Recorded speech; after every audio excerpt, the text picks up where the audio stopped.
Grace Whitaker hit the corral gate with her shoulder because her hands wouldn't let go of the lead ropes. 3 horses. All 3. Every one the rustlers had taken. Her left leg had stopped working right somewhere back in the canyon, and the blood on her boot had dried black in the summer heat. She didn't call out for help. She just stood there, barely standing, and held on. And every man at Mercer Ridge Ranch stopped what he was doing and stared. If this story moves you, friend, subscribe to this channel, follow along to the very end, and drop a comment telling me what city you're watching from.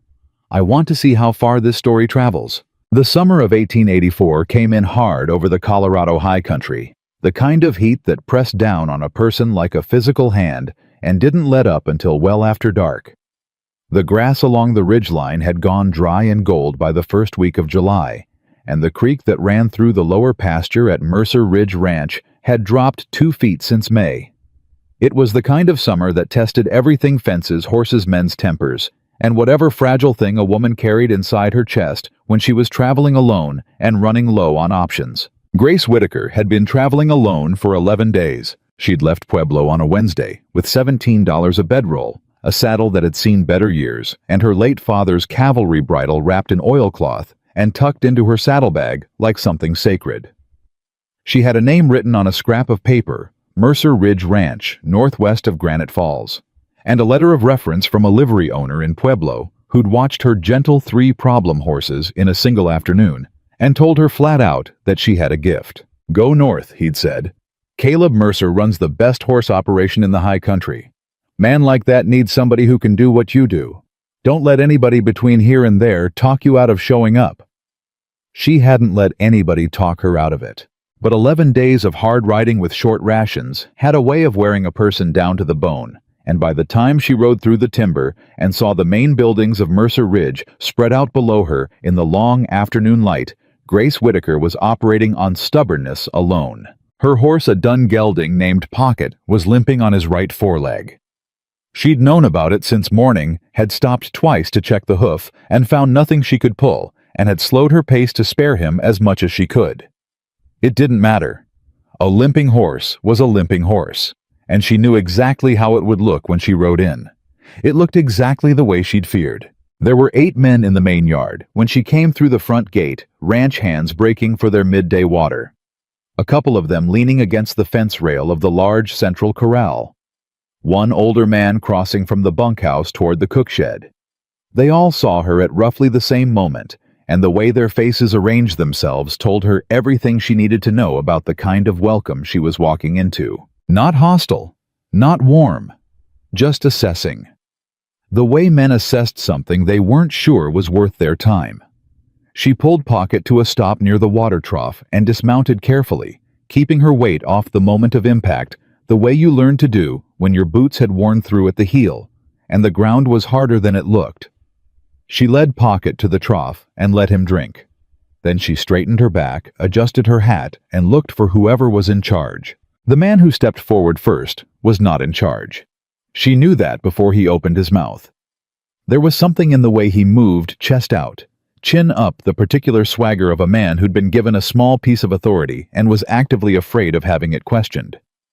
He was maybe 40, thick-set with a sunburned face and pale eyes that moved over her the way a person assessed livestock they weren't planning to buy. "Help you with something," he said. Not unkindly, not kindly either. "I'm looking for Caleb Mercer," Grace said. "I was told he might be in need of a horse handler." The man's eyebrows went up about a quarter inch. Behind him she heard one of the men at the fence say something low to the man beside him, and the other one laughed a short, mean sound there and gone. "Horse handler," the foreman repeated. "Yes, sir. You ride in here on a 3-legged horse, been on the road by the look of you for better part of 2 weeks, and you're offering to handle horses." "My horse picked up something in his hoof this morning. I couldn't locate it to pull it. I'll find it this afternoon when I have better light and proper tools." She kept her voice level. "And yes, I'm offering to handle horses." The man studied her for another moment. Then he smiled, not the good kind. "Ma'am, I don't know who told you we were hiring, but we're not in the habit of taking on—" He paused just long enough for the pause to do its work, charity cases. The laughter from the fence rail was less quiet this time. Grace didn't move. She'd heard worse. She'd stood in front of worse men than this one, and kept her feet under her and her voice steady, and she could do it again. "I'm not asking for charity," she said. "I'm asking for work. Same thing given what walked through my gate." Elias. The voice came from across the yard, and it wasn't loud, wasn't raised at all in fact, but everything stopped when it landed. The man in front of her, Elias, went still in a way that told Grace the voice belonged to someone whose stillness was contagious. She looked past Elias toward the far side of the corral.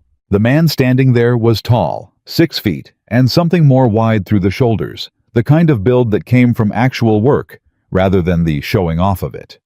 His hair was dark brown, under the brim of a weathered hat, his face tanned to the color of old saddle leather, a short beard along his jaw.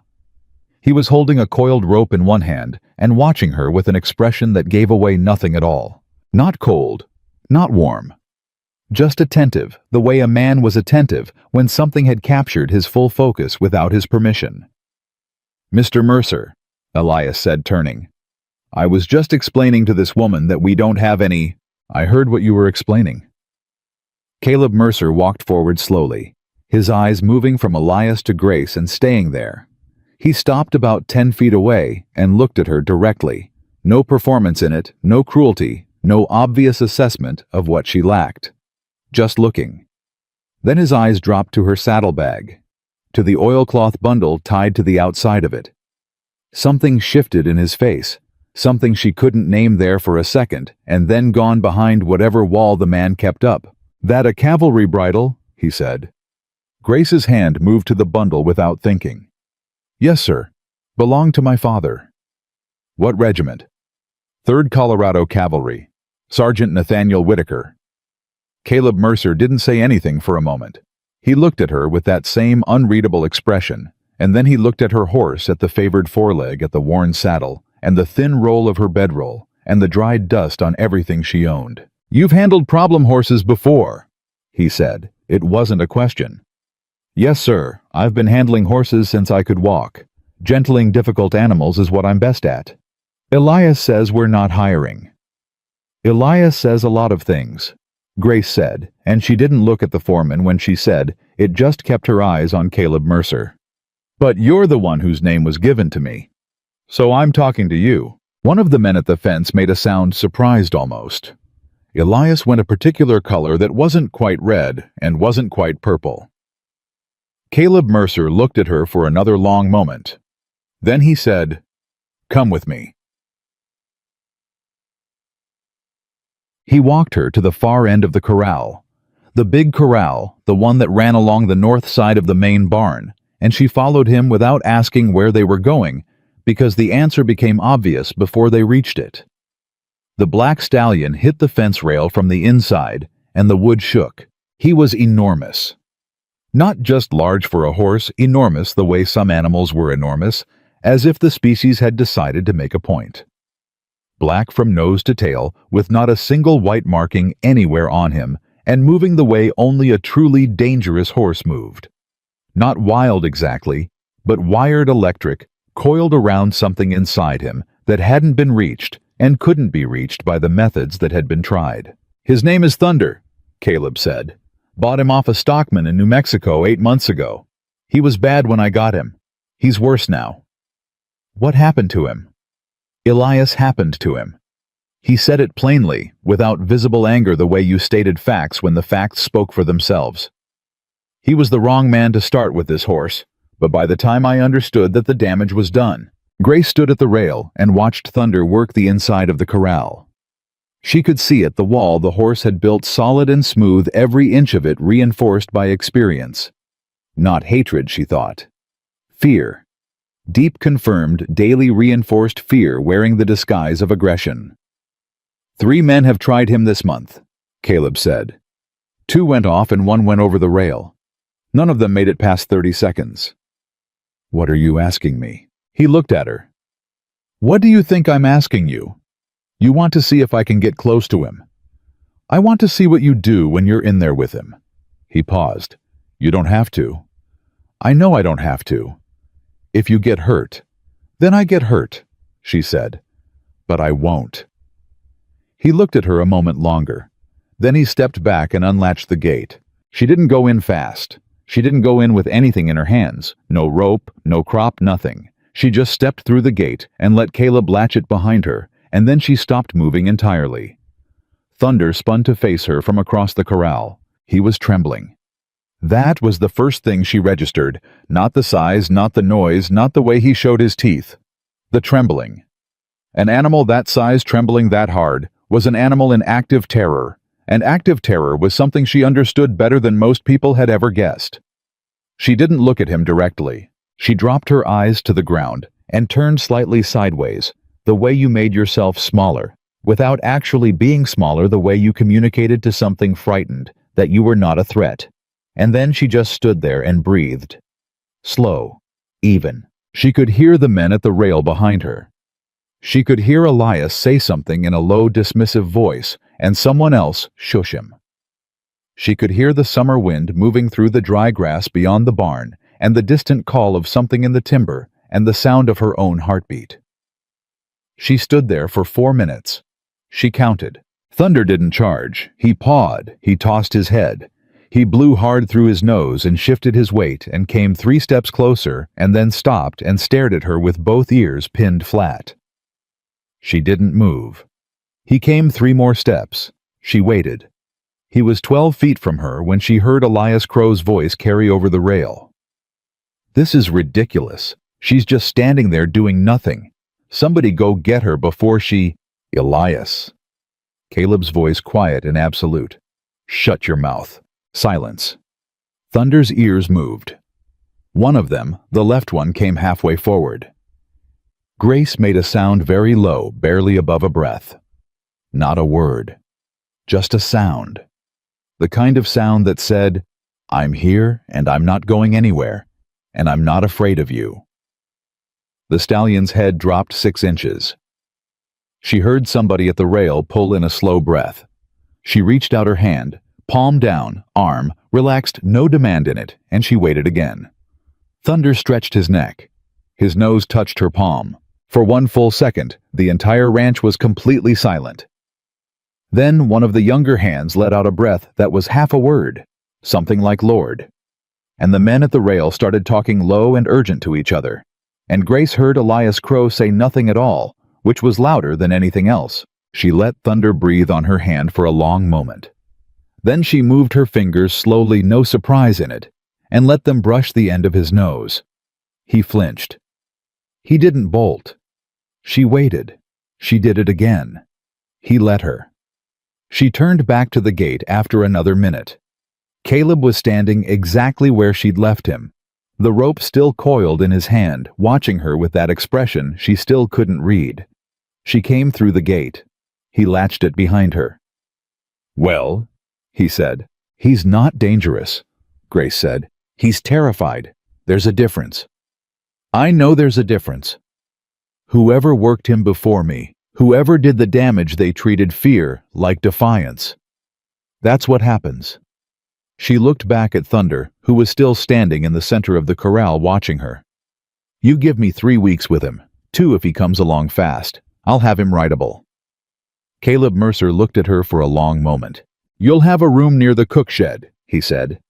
"Mrs. Bell runs the kitchen. She'll see that you're fed. Pay is $12 a month and found. You start tomorrow morning." Elias Crow's voice came from the rail behind them, sharp and flat. "You can't be serious."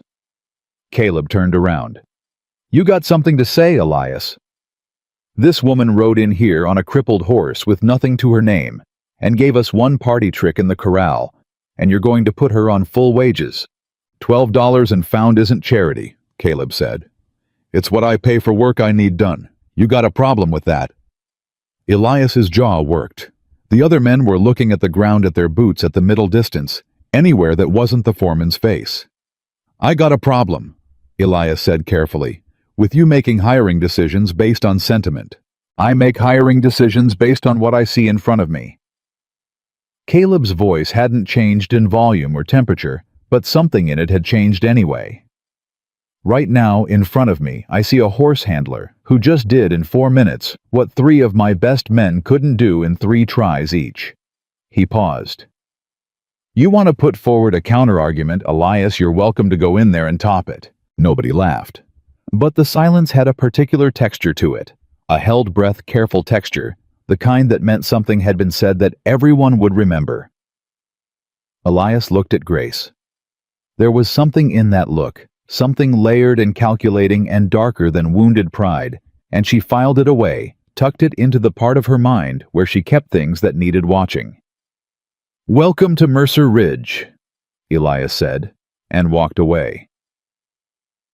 Yeah, Mrs. Ruth Bell was a woman of approximately 60, with sharp eyes, efficient hands, and an opinion about everything that she delivered without decoration. "You're thin," she told Grace when Caleb brought her to the cook shed. "Sit down. I'll fix you a plate." "You don't have to." "I know I don't have to. I want to. Sit down." Grace sat down. The food that appeared in front of her was enough for 2 people, and she ate most of it without speaking, because her body had been requiring that food for 3 days, and her pride didn't have enough reserve left to argue with it. Mrs. Bell moved around the kitchen in the practiced way of someone who had organized this space over years and saw no reason to discuss it, and Grace watched her and felt something unwind in her chest that she hadn't realized had been wound. "Caleb Mercer is a fair man," Mrs. Bell said when Grace had made enough headway on the plate to be capable of conversation. "He's hard, but he's fair. He doesn't make promises he can't keep, and he doesn't take anything from you that you haven't earned." "And Elias Crow," Grace said. Mrs. Bell's hands went briefly still. Then she resumed what she was doing. "Elias Crow has been foreman here for 4 years, she said carefully. "He's good at some parts of his job. He is not good at the parts that require him to manage his own temper." She looked at Grace sideways. "He doesn't like to be shown up. I didn't go in that corral to show him up. I know that. He doesn't." Grace thought about the look on Elias's face when he'd walked away, the layered calculating thing in his eyes. "Is he dangerous?" she said. Mrs. Bell set down what she was holding and looked at Grace directly. "He is to those he thinks are beneath him," she said, "which is most people." She paused. "Watch your back, girl. That's not a scare speech. That's a fact." Grace nodded. She looked down at her plate at the food she'd been given by a woman who didn't know her name 20 minutes ago, in a kitchen that smelled like wood smoke and coffee and something savory she couldn't quite identify. "Thank you," she said, "for the food." "Don't thank me," Mrs. Bell said briskly. "Eat what's left on that plate, and then come help me with the bread, and we'll call it even." Caleb Mercer stood in the yard that evening as the sun went down behind the western ridge and listened to the ranch settle into its nighttime sounds. Horses moving in the barn, the last of the men heading to the bunkhouse, the creek running low in the distance. He'd made a decision today that he could justify logically. God knew he'd needed someone with that specific skill for months, and the woman had demonstrated it plainly enough in front of everyone. But the decision had been made the moment he'd seen the cavalry bridle, and he knew it, and he wasn't entirely comfortable with knowing it. Nathaniel Whitaker had saved his life in the mountains 9 years ago. He'd never told anyone that. It wasn't the kind of story he told. But he'd carried it the way you carried things that changed the shape of who you were. And when he'd seen the oilcloth bundle on that battered saddlebag, something in his chest had done something he didn't have a name for. He didn't owe the daughter anything.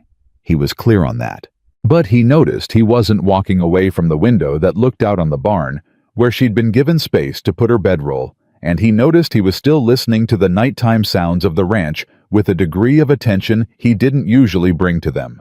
He went inside and didn't let himself think about it further. What he didn't know, what nobody on the ranch knew yet, was that 3 miles north in the timber along the Granite Falls Road, 4 men were camped in a dry creek bed and talking low over a small fire about the horses they'd been watching at Mercer Ridge for 2 weeks.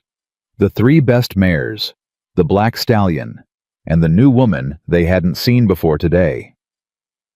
One of the men threw a stick into the fire. "We move in 2 nights, he said. "Get the horses, get the stallion, and be in Wyoming before anyone figures out which direction we rode." Nobody argued. 2 miles south, Grace Whitaker lay on her bedroll in the cool dark of the barn and listened to the mountain night settle around her. She could hear Thunder moving in his stall, restless but not panicked. The rhythm of it was different already, and she knew it, and it was enough. She put her hand on the oilcloth bundle beside her head. "Found a place, Papa," she said quietly. "We'll see how long it holds." She closed her eyes.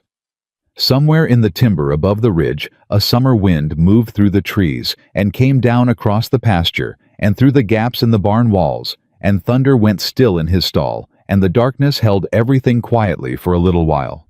She didn't know yet what was coming, but the mountains had a way of preparing a person whether they knew it or not, and Grace Whitaker had been prepared by harder things than this. She would find that out soon enough. She didn't sleep past first light. Grace was in the barn before the sun cleared the eastern ridge, before the cook shed fire was lit, before any of the ranch hands had rolled out of their bunks. She worked by the gray pre-dawn quiet, moving through the stalls with the practiced efficiency of someone who had learned early that mornings belonged to whoever claimed them first. She found the stone in Pocket's hoof in under 3 minutes. A small piece of shale wedged up behind the frog at an angle that would have been impossible to see in poor light. She worked it free with a hoof pick, checked the surrounding tissue, packed it clean, and stood back while Pocket shifted his weight experimentally, and then put the hoof down flat and even. "There you go," she said quietly. She moved through the rest of the stalls after that 6 horses in the main barn, all of them. Caleb's working stock, all of them well fed and decently kept. She checked water, checked grain levels, noted the mare in the 3rd stall who was carrying her weight unevenly on her left hip, and needed someone to look at her. She found a section of worn leather on a bridle hanging near the tack room door and set it aside to be repaired. She was cleaning the aisle when Mrs. Bell's voice reached her from the yard. "Breakfast is on. You eat or you don't eat, but don't come to me at noon saying you're hungry." Grace set down the rake and went. The cook shed was already full of men when she came in. 6 ranch hands crowded around a long table, helping themselves to eggs and cornbread and coffee that smelled like it could stand up and walk on its own. They looked up when she entered. Some of them nodded. One of the younger ones, a boy of maybe 19 with red hair and an honest, unguarded face, scooted down the bench to make room without being asked. "Name's Doyle," he said. "Tommy Doyle. I was at the corral yesterday." "I remember," Grace said, sitting down. "What you did with that horse," Tommy said, and then stopped as if he'd run out of words for what he wanted to say. "I've been around horses my whole life and I never seen anything like that." "She wasn't performing for you," a voice said from the other end of the table. Holt Greer, she'd caught the name last night from Mrs. Bell, was the oldest of the hands, somewhere in his mid-50s, with the quiet authority of a man who had earned the right to say things plainly. He was looking at Tommy, not unkindly. "She was doing her job," Holt said. "Let her eat." Tommy turned red to his ears. Grace looked at Holt, and he looked back at her with an expression that acknowledged nothing, and said everything, and she understood that she had just been given something by a man who didn't give things easily. She ate, and didn't say much, and listened, and learned the names and the rhythms, and the unspoken arrangements of the place, the way she'd always learned new situations from the inside out, quietly, without drawing attention to the learning. Elias Crow was not at breakfast. She noticed. She didn't say so. She went back to Thunder after eating. Not to push him. Not with a bridle, not with a rope, not with anything that communicated agenda. She just went and sat on the top rail of the corral fence and let him get used to her being there, the way you let a fire get used to new wood. You didn't force it, you just put yourself close enough for the warmth to make its decision. Thunder watched her from 20 feet. His ears moved. He blew through his nose. She sat. She was there for 45 minutes before Caleb Mercer came and leaned against the rail 10 feet to her right. He didn't say anything. She didn't either. They both watched the horse. Thunder looked at Caleb, then at Grace, then at Caleb again. "He doesn't hate you," Grace said without looking away from the stallion. "He doesn't know you well enough to hate you. He just doesn't trust you yet." "Yet," Caleb said. "It's an achievable thing. if you're willing to put the time in. A pause. What does it take a consistency, she said. Same person, same hour, same routine, no surprises. Horses don't understand intention. They understand pattern. She glanced at him sideways. You come out here every morning at the same time. You don't bring a rope. You don't bring pressure. You just come. After 2 weeks, he'll stop leaving the far end of the corral when he hears you coming. Caleb was quiet for a moment. Then, you talk about horses the way some people talk about... He stopped. About what? Nothing. She let it sit. It was the kind of unfinished sentence that told you more than the finished version would have. The mare in the third stall, she said. The bay she's carrying her left hip wrong. I'd like to check her properly after lunch. That's Dolly. She came up lame last week. Elias had a look. What did he find? Said she probably tweaked something in the pasture, told me to rest her. Grace turned and looked at him directly. How's she eating? Something shifted in his face. You think it's more than a tweak? I think it might be. I want to look. He nodded once. After lunch. She turned back to the corral. Thunder had come 12 feet closer while they were talking, and neither of them had noticed. He stood there now watching them with one ear forward and one ear sideways, the posture of an animal that had not yet decided whether to trust something, but had not yet decided against it either. Small things. That was how it always started. Dolly the mare was worse than a tweak. Grace found it in under 10 minutes, a stone bruise deep in the left fore that had started to abscess. Another week of rest, and it might have resolved itself, or might have gone septic, and the line between those two outcomes was thinner than most people wanted to know. She cleaned it, packed it properly, wrapped it, and came out of the stall to find Caleb standing in the barn doorway, watching her with the particular expression of a man reassessing a situation.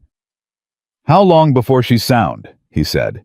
10 days if you keep it clean and keep her off hard ground. Elias looked at her. Elias missed it. She said it without heat, without accusation, just as a fact, because it was one. She could see from his face that he understood the weight of it, not just that the foreman had been wrong, but that his being wrong had nearly cost him a good mare. This stays between you and me for now, Caleb said. Grace looked at him. It's your ranch.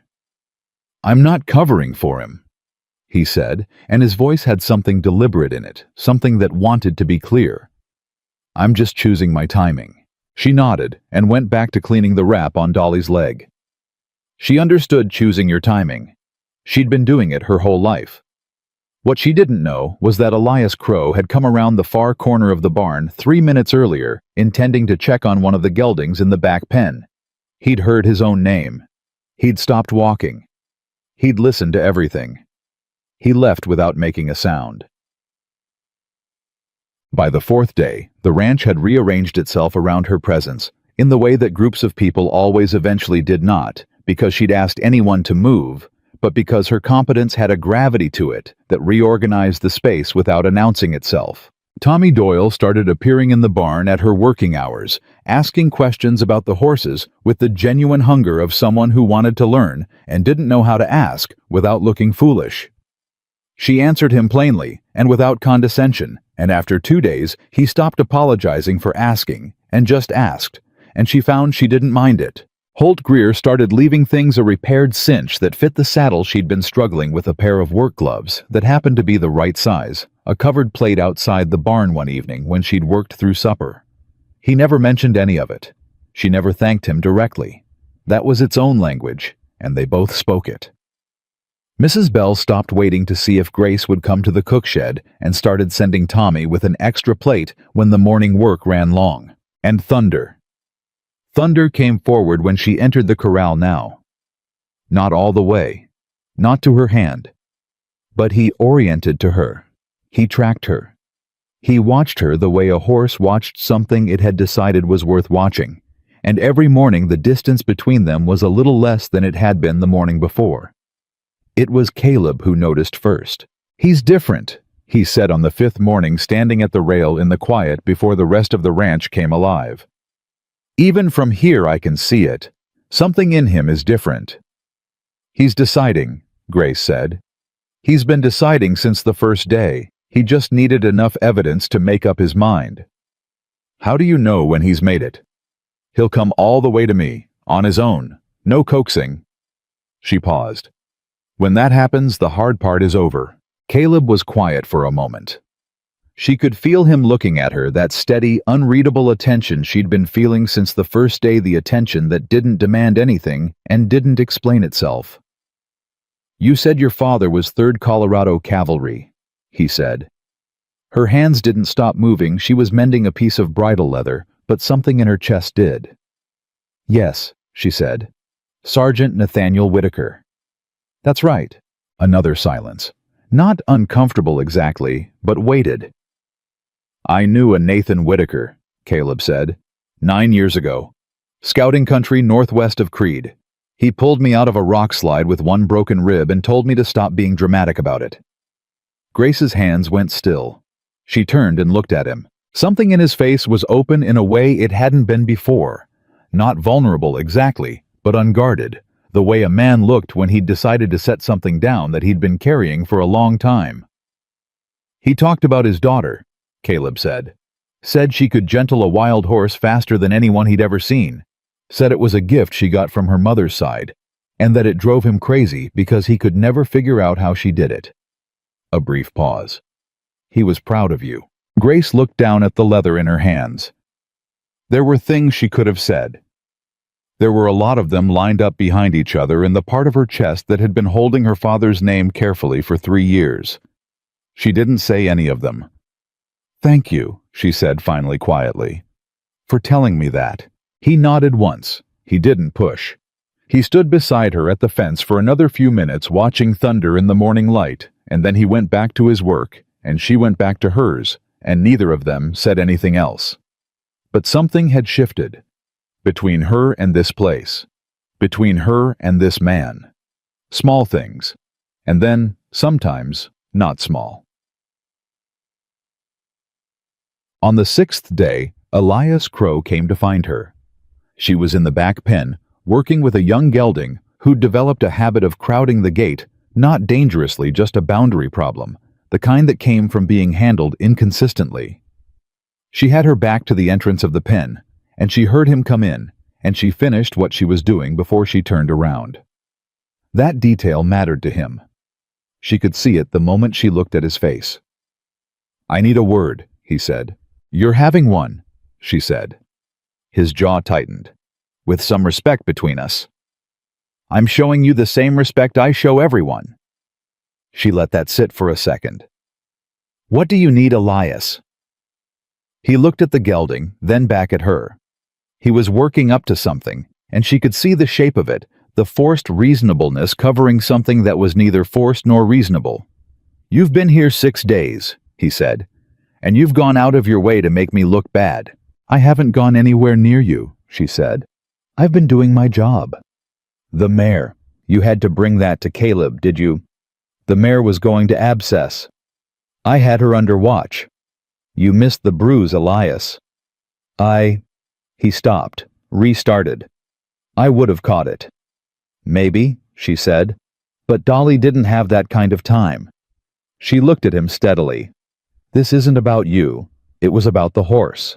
His face had that layered, calculating quality she'd first seen when he walked away from the yard on her first day, and it was more visible now, less contained. Underneath the wounded pride, there was something harder, something that didn't particularly care about being right or wrong, something that was just calculating outcomes.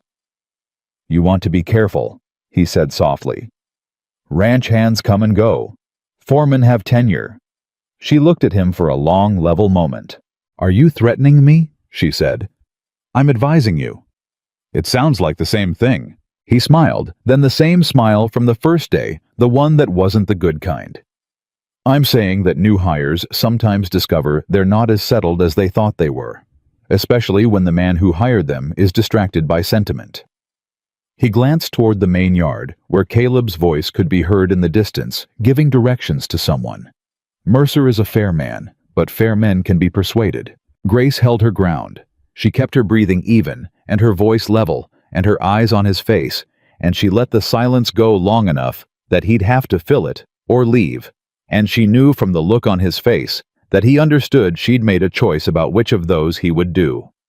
He left. She turned back to the gelding, put her hand on his neck, and stayed there until her heartbeat returned to something normal. The horse pressed his nose against her shoulder and breathed warm air on her collar, and she let him, because right now, that was what she had, and it was enough.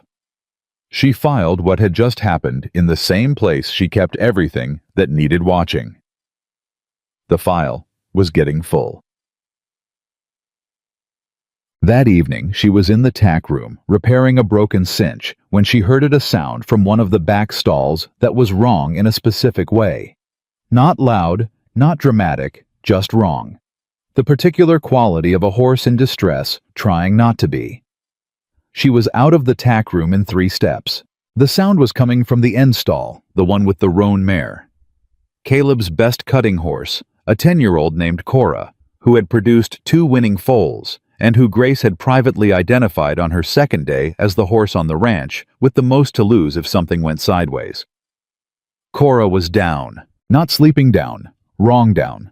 Sweating legs, awkward neck stretched long against the stall floor in the posture that meant colic, and the kind of colic that had been going on for long enough that the horse had stopped trying to stand. "Tommy!" Grace's voice came out hard and carrying. "Tommy Doyle right now." She heard him scramble out of the bunkhouse. She'd been wrong. He hadn't been asleep yet, and she was already in the stall, running her hands along Cora's side, checking gut sounds, checking pulse, checking everything she knew how to check, while her mind organized what she knew and what she needed. Tommy appeared in the doorway. "Get Caleb," she said. "Don't explain. Just get him here." "Is she?" "Get Caleb." He ran. She worked in the stall for the 7 minutes it took Caleb to cover the distance from the main house, and when he came through the barn door and she heard his footsteps, she called out without turning around. "She's been down for a while. I need you to help me get her up. If she stays down, she'll twist and we'll lose her." He was in the stall in 2 seconds. No questions. He looked at Cora and looked at Grace and did exactly what she directed him to do, and for the next hour and 20 minutes, because that was how long it took, they worked Cora through it together. He did what she told him. Every time. Without argument, without second guessing, without the particular male stubbornness of men who knew less about a situation, but felt the need to establish something anyway. She noticed. It was not a small thing. At the end of an hour and 20 minutes, Cora was standing head past gas, the sound that every horseperson in the history of horsepersons recognized as a reprieve from God, and was beginning to take an interest in the water bucket. Grace sat down on the stall floor with her back against the wall and put her hands on her knees and breathed. Caleb crouched down against the opposite wall and watched Cora drink. "She's all right," he said. "Not a question." "She'll be all right," Grace said. "She needs monitoring through the night. I'll stay. I'll stay with you." She looked at him. He was already looking at her. "You don't have to," she said. "I know I don't have to." She recognized those words. She'd said them herself, standing outside Thunder's corral gate, and something about him saying them now in the same cadence, with the same quiet certainty, moved through her in a way she wasn't entirely prepared for. They sat in the stall with Cora between them, and the summer night settling around the barn, and the silence between them was different now than it had been on any of the previous days. Not comfortable exactly. Not uncomfortable either. Something that didn't have a word for it. Something that happened in the space between 2 people who had just done something difficult together and were still in the quality of quiet that came after. "Your father talked about you like you were someone worth knowing," Caleb said after a long while. Grace didn't look at him. She watched Cora. "He was partial," she said. "He was my father." "He wasn't a partial man about other things," Caleb said. "I didn't know him long, but I knew that much." A pause. "How did he die?"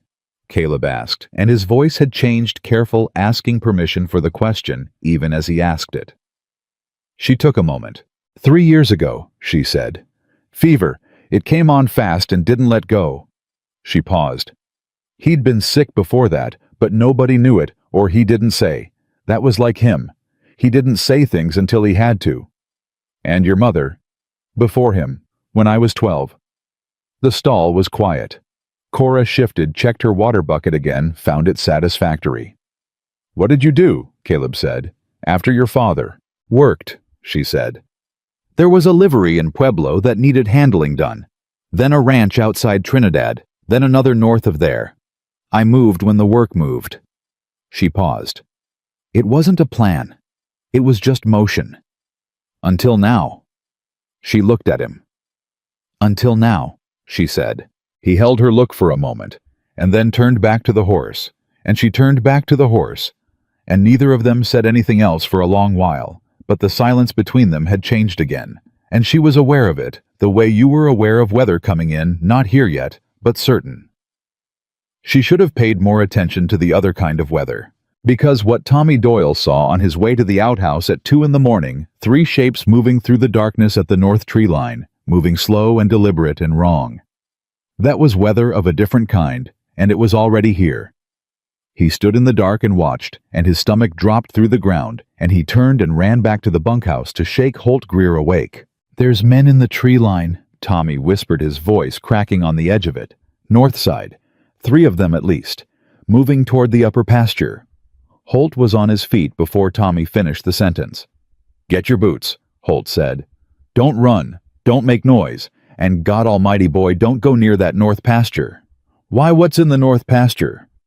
Holt looked at him with an expression that Tommy Doyle would not forget for the rest of his life. The 3 best mares on this ranch, Holt said. That's what's in the north pasture. He reached for his rifle. In the barn, Caleb Mercer stood up slowly in the darkness of Cora's stall. Something had changed in the quality of the outside quiet, a specific wrongness he'd spent enough years on this mountain to recognize without being able to name it. He looked at Grace. She was already looking at him. She'd heard it too. She was on her feet before he was. Something's wrong, she said. Stay here. Something's wrong, she said again, and was already moving. He caught her arm at the barn door. Not hard, not long. Just long enough for her to feel the weight of his hand, and the thing underneath the gesture, not control, not command. Something else, something that said, I need you to stay alive, and that matters to me more than I'm going to say right now. She looked at him in the darkness. I'm not staying in the barn, she said quietly. He let go. They went out together into the summer night, and the mountains held their breath, and somewhere in the darkness above the north pasture, the horses were already running. They heard the mares before they saw anything.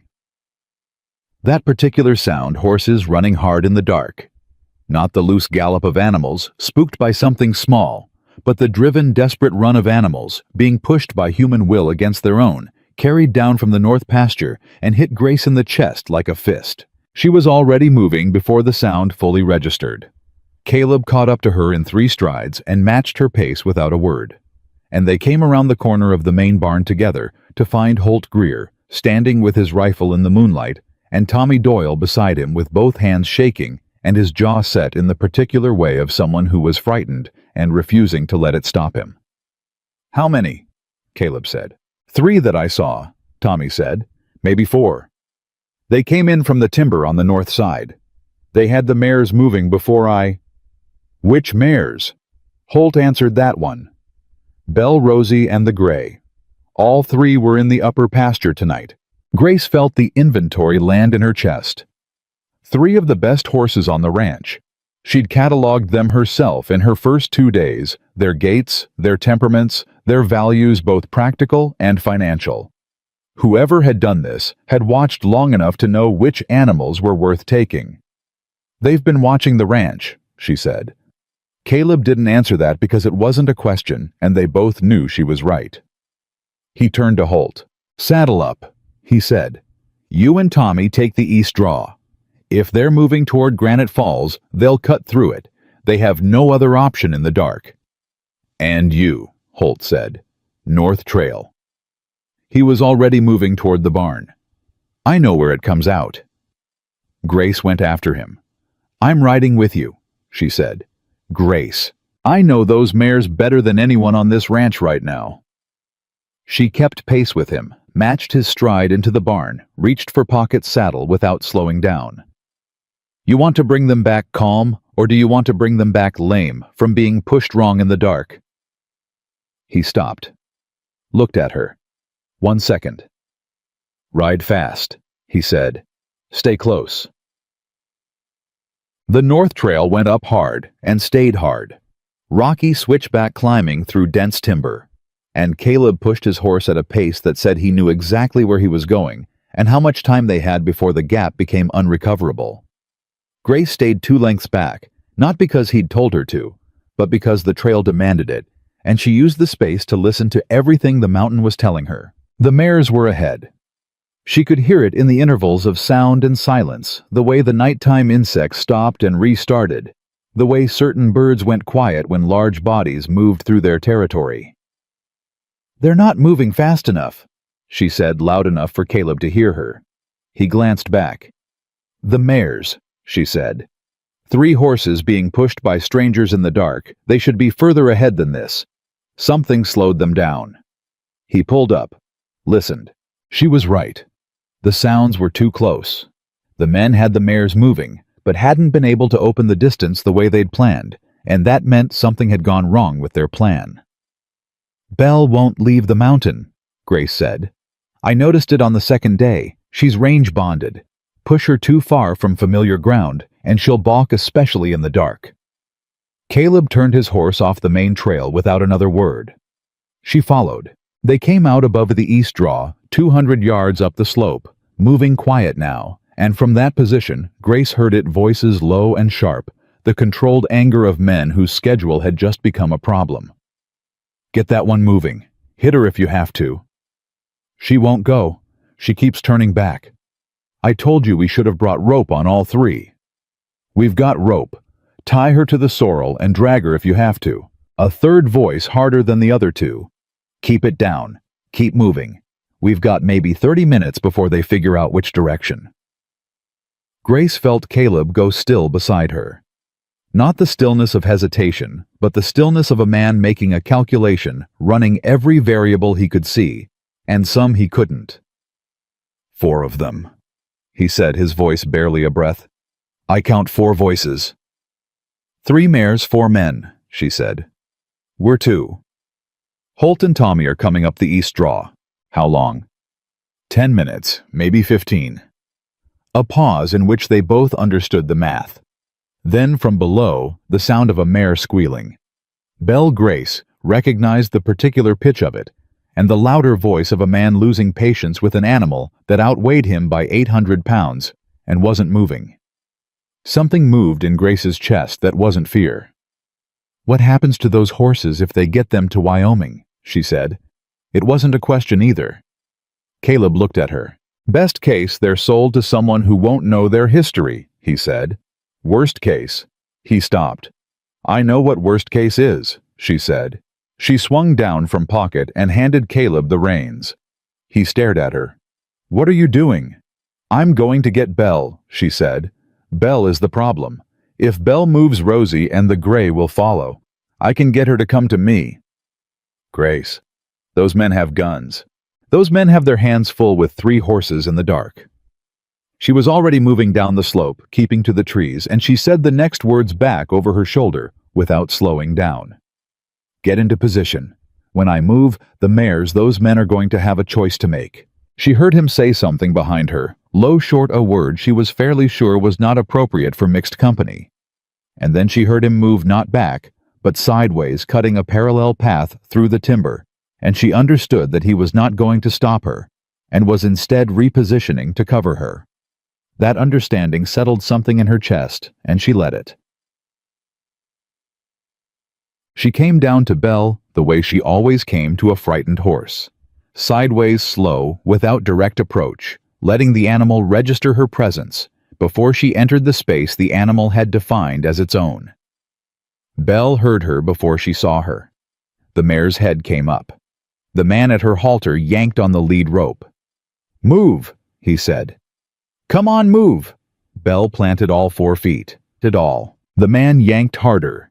Belle threw her head back and nearly took him off his feet, and while he was struggling with that, Grace stepped into the thin moonlight at the edge of the tree line and made the sound low familiar, the exact sound she'd used in the pasture every morning for 6 days, while she brought the mares their grain. Belle's ears went straight to her. "What the—" The man holding the lead rope turned. He had a gun on his hip, but both his hands were occupied, one with the rope and one trying to keep his balance, as Belle surged toward the familiar sound. "Let go of the rope," Grace said. "Lady, you need to— Let go of the rope right now or she'll take you off your feet and you'll be the one getting trampled, not her." Belle came to her in 3 hard strides, nearly knocking Grace sideways, pressing her big head against Grace's shoulder with the desperate relief of an animal that had found something it recognized in a night full of wrong. Grace got a hand on the halter and held, and for 2 seconds there was nothing in the world but the horse and the warmth of her and the sound of her breathing. Then a gun cocked. "Step away from the horse," the man said. He'd let go of the rope. He'd also found time to draw. Grace held Belle's halter and looked at the man. He was maybe 35, hard-faced, with the look of someone who had done this kind of work before, and had no particular feelings about it. The gun was pointed at the space between her and the horse. "I said step away." "If I step away," Grace said, "she runs. You already know that. You've been trying to move her for the last 10 minutes. Then maybe I just leave her here and take the other 2.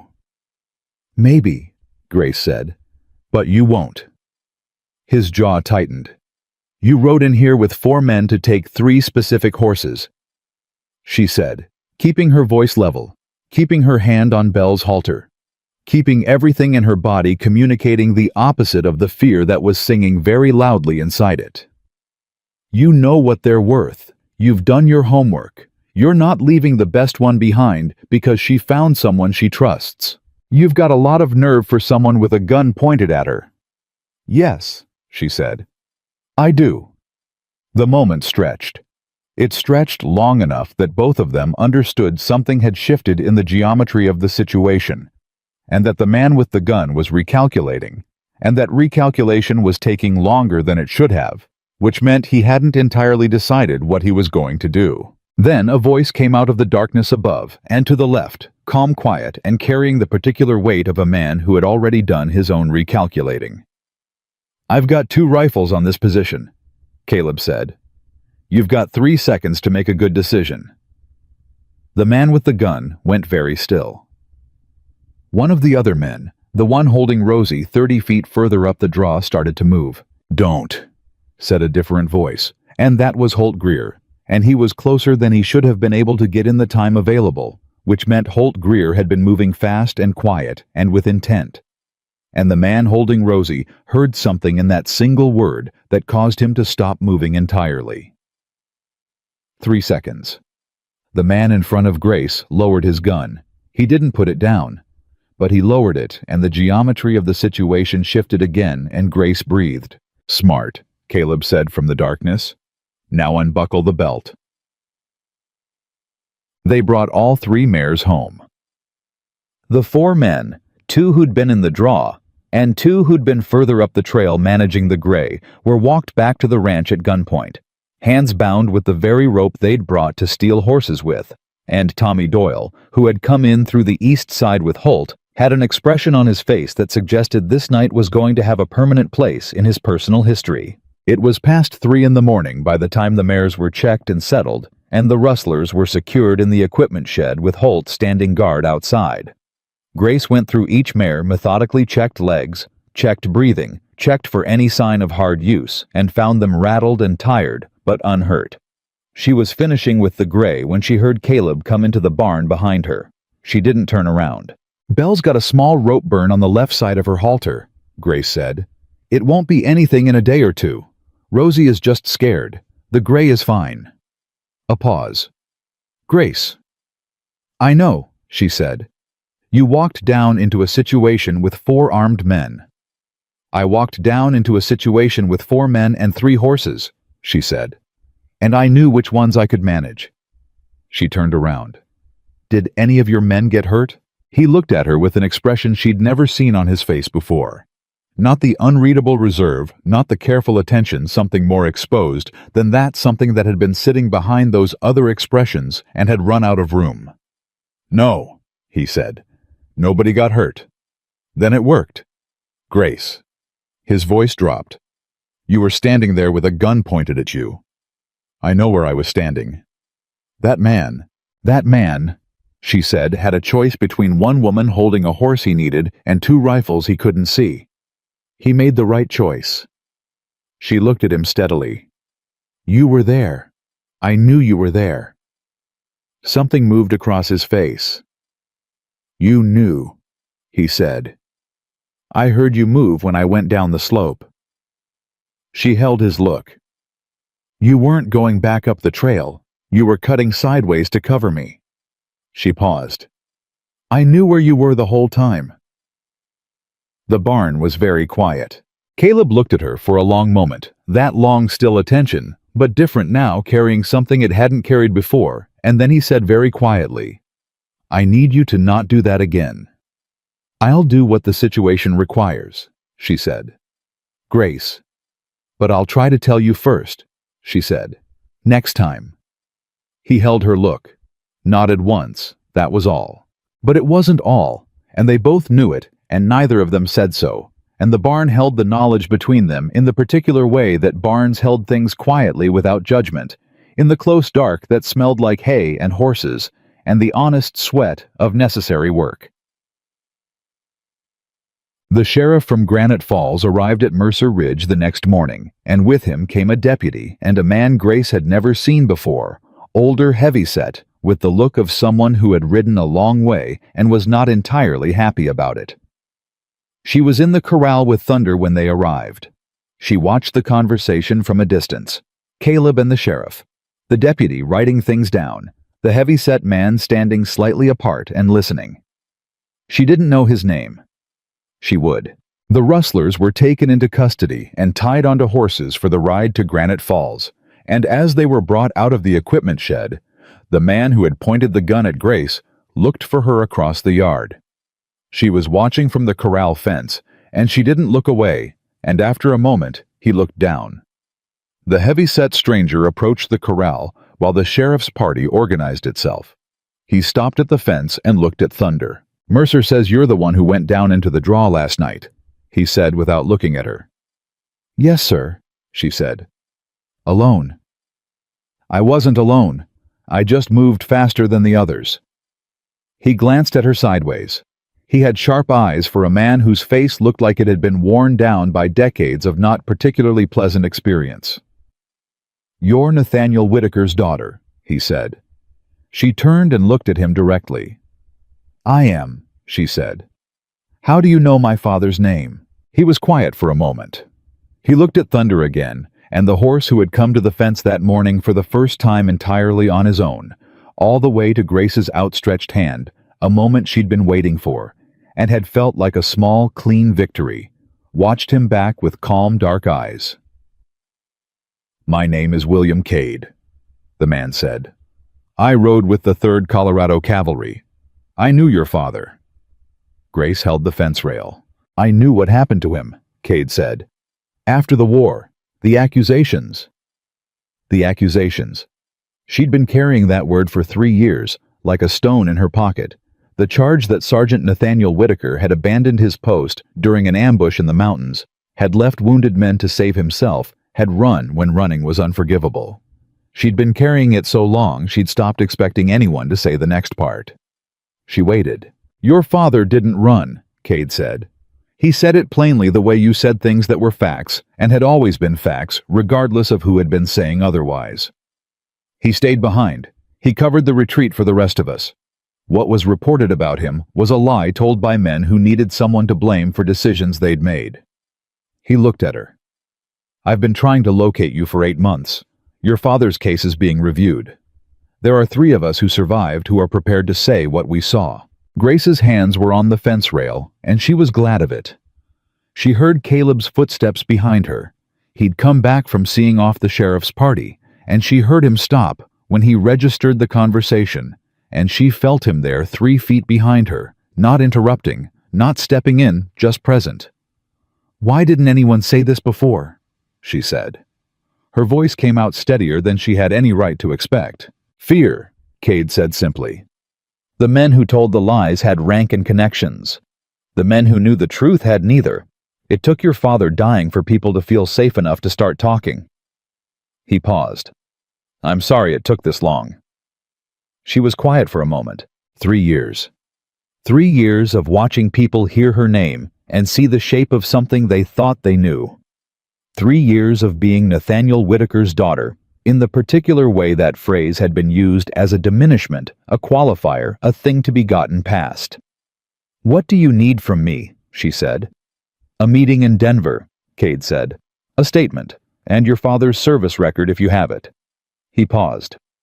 "I understand you carry his bridle. I have his service record too," she said. "I've had it since he died." She heard Caleb exhale very quietly behind her. Cade nodded. 2 weeks, he said. "I'll be in Denver 2 weeks from today. I'll send word to Mercer Ridge." He paused, looked at Thunder once more, then back at her. "Your father was a good man. He deserved better than what he got." He touched the brim of his hat. "So did you." He walked back to where his horse was tied. Grace stood at the fence and didn't move for a while. Thunder pushed his nose against her shoulder. She put her hand on the side of his face and stood there, and the mountain morning held everything around her. The sounds of the ranch settling back into its daily work, the smell of summer grass and distant timber, the warmth of the sun coming fully over the ridge. Caleb stepped up beside her. He didn't say anything. He put his hand on the fence rail next to hers, not touching, just there, close and deliberate, the way you stood beside someone when the news was the kind that could knock a person sideways, and you wanted them to know there was something solid nearby. She didn't look at him. She looked at Thunder. "He stayed," she said. Her voice was quiet. "I always knew he stayed. I just couldn't prove it." "I know," Caleb said. 3 years. "I know." A pause. "He talked about you like you were worth knowing," Caleb said again, the same words he'd used in the stall with Cora, and they landed differently now, fuller, heavier, cleaner. Grace closed her eyes for a moment. When she opened them, Elias Crow was standing at the far corner of the barn, and he had seen all of it, the conversation with Cade, the nearness of Caleb, the hand on the fence rail. He was watching with those pale, calculating eyes, and the expression on his face was the particular expression of a man who had just watched something he'd planned around become unavailable to him. The accusation about her father, the shame she'd been carrying, the leverage he'd been holding without ever quite saying so, the suggestion he'd made in the back pen, the implied threat about her not being as settled as she thought. All of it in 30 seconds, with one man's testimony, had been taken away from him. He looked at her. She looked back. He walked away. She should have felt relief. She felt something colder. Because Elias Crow had just lost the thing he'd been planning to use quietly, and men like Elias Crow, when the quiet option closed, did not walk away empty-handed. They found another option. She turned to Caleb. "Watch him tonight," she said quietly. Caleb looked at her. Then he looked at the corner where Elias had been standing. "Already am," he said. But neither of them was watching at midnight when Elias Crow went to the equipment shed, not to the tools, but to the shelf where the ranch hands kept their personal gear, and took down a lantern and checked the oil and set it by the door with the careful, deliberate action of someone who had made up his mind. And neither of them was watching 2 hours later when the man Elias had ridden to meet in the timber above the north pasture, a different man than the rustlers, older, better dressed, with a letter in his coat pocket that had a lawyer's stamp on it and 3 names at the bottom, turned his horse back toward Granite Falls with instructions and a timeline. 3 days. That was what Elias had been given. 3 days to make enough trouble at Mercer Ridge that Caleb Mercer would be too occupied with what was burning to notice what was being taken. And in the barn, in the stall beside Thunder, Grace Whitaker slept with her father's service record tucked inside her coat, and her hand on the oilcloth bundle that held his cavalry bridle. And she didn't hear any of it. But the mountains heard. They always did. Grace smelled the smoke before she heard anything. It came through the gap in the barn wall at the level of her face, thin wrong. Not the familiar wood smoke of Mrs. Bell's cookshed fire, but something sharper, something that carried the particular urgency of fire that had not been invited. She was on her feet before she was fully awake, her body moving on the knowledge that her mind was still catching up to. Thunder was already moving in his stall, not panicking. He'd come too far in 2 weeks for that, but alert, his hooves shifting in the bedding. His breathing changed. "Easy," she said, her voice automatic calm in the way she made it calm before the calm was real. "Easy, I've got you." She grabbed the cavalry bridle from beside her bedroll, shoved the service record inside her coat, and was out of the stall in 4 seconds. The smell was stronger at the barn door. She looked toward the east side of the equipment shed and saw at the orange edge of something building against the base of the wall, still low, still catchable, but moving with the particular hunger of fire that had been given enough time to find its confidence. She screamed for Caleb before she'd consciously decided to. Fire east, shed fire. Then she was running. She hit the shed wall with a grain sack she'd grabbed from just inside the barn door, beating at the base of the flames before they could find the dry wood above the foundation line. It was the right instinct, and she knew it. Fire at the base could still be fought. Fire that found the wall. Studs became a different conversation entirely, and she worked with everything she had while the sound of boots hitting the ground came from the bunkhouse and the main house and the yard. Tommy Doyle reached her first. He took one look and reversed direction back to the water trough, came back with a bucket, and they worked it together. And then Holt was there, with another bucket, and then 2 more of the hands, and the fire, which had been fed by oil. She could smell it. Clearly now, oil and intention fought them for 4 minutes that felt like 40, before it gave up its ambitions on the east wall. 4 minutes. She stood with a blackened grain sack in her hands, and her lungs full of smoke, and looked at the scorch mark on the wall and understood exactly what she was looking at. Caleb came to stand beside her. He was breathing hard.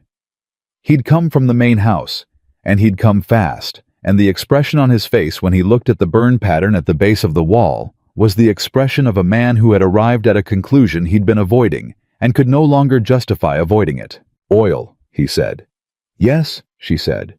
"Where's Elias?" Nobody answered. The hands looked at each other. Tommy looked at the ground. Holt looked at Caleb with the flat, honest expression of a man who had known something was coming and felt no satisfaction about being right. "His bunk," Holt said. "I'll check." He came back in 2 minutes. "Horse is gone," he said. "His personal gear is gone. Bunk's been cleared out."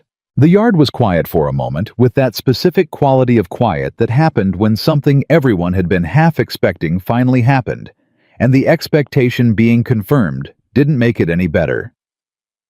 Caleb turned and looked at the barn, at the horses, at the equipment shed, at the scorch mark, at the grain sacks Grace was still holding. "He didn't do this for nothing," Grace said quietly. "This wasn't temper. This was distraction." Caleb looked at her. "What does he want?" she said. "What does Elias Crow actually want?" "He wants the ranch," Holt said from behind them. His voice was flat. Caleb turned around. 4 years ago," Holt said. "Before you bought this place outright, there was a lien. Small one. Elias helped you manage it. He's always believed that entitled him to something." He paused. "I don't know what he thinks the path is, but I know he thinks there is one." "A lien that's been paid," Caleb said. "Paid and recorded," Holt said. "I was there when you signed the papers." He paused again, and in the pause was the particular weight of a man choosing whether to say the next thing. But Elias was there too. The yard absorbed that. Grace was looking at the scorch mark on the shed wall, and she was thinking about the man in the timber, the one with the lawyer's letter in his coat pocket. And she was thinking about timing, and about the 3 days Elias had been given, and about the fact that it had been 2 days since Kate had come to the ranch and changed everything about her father's name. "Someone put him up to this," she said. "Elias didn't do this alone. He doesn't have the patience to plan this far ahead. Caleb looked at her sharply. "The man in the timber," she said. "The night after Cade came. You said you were watching Elias. Did you see him ride out?" "I saw him leave the yard," Caleb said slowly. "I assumed he was going to cool off." "He was going to meet someone," she said. "Someone who has an interest in this ranch being disrupted right now. Someone who needs you occupied and looking the wrong direction." She held his look. "Is there anything active right now? Any claim? Any dispute? Any legal matter you're managing?" Caleb went very still, the kind of still that answered the question. "There's a water rights dispute," he said. "North Creek. I've been fighting it for 8 months. The hearing is in 11 days. Who's the other party?" "A man named Aldrich. Gerald Aldrich. He runs cattle in the valley below Granite Falls, and he wants the creek diverted. I have prior claim and documented use, but his lawyer has been filing delays and—" He stopped. He stopped because he'd just connected the same thing Grace had connected 3 seconds ahead of him, and the connection was not a comfortable one. "If something goes wrong at the ranch," Grace said carefully, "something that requires your attention, something that brings your management of this property into question, something that happens 11 days before a water rights hearing, where you're the primary objector." The summer morning was very quiet. "It puts me on the back foot," Caleb said. "It puts you somewhere a good lawyer could work with," Grace said. Holt said something under his breath that wasn't a word so much as a sound. Tommy looked between Caleb and Grace with the expression of someone who was understanding something about the world that nobody had told him was in it. Caleb looked at the scorch mark. "We've got 11 days, he said. 10, Grace said. "He's already used one." The first thing Caleb did was ride to Granite Falls. He went alone at first light, and Grace didn't argue about it, because this particular errand required a property owner and a title, and things that she couldn't provide. She watched him ride out, and then turned back to the ranch and the 11 things that needed doing before noon. She was in the corral with Thunder actually on him now, bareback moving at a slow walk, while he figured out that having a person on his back did not require the world to end when Mrs. Bell came out of the cook shed and stood at the fence with her arms crossed and her expression doing something complicated. "There's a man here," Mrs. Bell said. "Came up the South Trail. Name's Aldrich." Grace brought Thunder to a stop. "Gerald Aldrich. He didn't give a first name. He's sitting in the yard asking for Caleb and being unpleasant about being told Caleb isn't here." Mrs. Bell's voice was careful. "He's got 2 men with him." Grace looked at Thunder, looked at Mrs. Bell, made a decision. She swung down from the stallion's back, and 3 months ago that sentence would have been impossible, but he stood for it, the way he'd been standing for everything lately, with the particular steadiness of an animal that had found its way to trust and intended to keep it, and led him to the gate. "Where is he?" she said. "Main yard." She walked out. Gerald Aldrich was about 55, well-dressed in the manner of a man who was wealthy enough to be comfortable and not quite wealthy enough to be careless about showing it. He had the look of someone who was accustomed to getting responses from people faster than he was getting them currently. The 2 men with him were the physical variety. Broad arms loose at their sides, looking at the ranch with the assessing eyes of men who were measuring things. Grace came into the yard and looked at all 3 of them. "Mr. Caleb Mercer isn't here," she said. "I'm Grace Whitaker. I work this ranch. What can I do for you?" Aldrich looked at her with the particular expression of a man who had expected an audience with the principal and been given a school monitor instead. "I need to speak with Mercer," he said. "You can speak with me, or you can leave a message," Grace said. "Those are your options today." His expression adjusted. "And who exactly are you?" "I told you. Grace Whitaker, horse trainer and ranch hand." She held his look. "And the person standing between you and the barn right now if you're interested in the full picture." One of the men beside Aldrich shifted his weight. She didn't look at him. "I want to discuss the North Creek situation," Aldrich said. "Man to man. There's no reason this has to go to a hearing. I'm prepared to offer Mercer fair compensation for a formal water agreement." "Mr. Mercer has prior claim to that water," Grace said. "You and your lawyer have been trying to delay that fact into irrelevance for 8 months. That's not a negotiation. That's attrition. Aldrich looked at her the way men looked at women who said things they hadn't expected.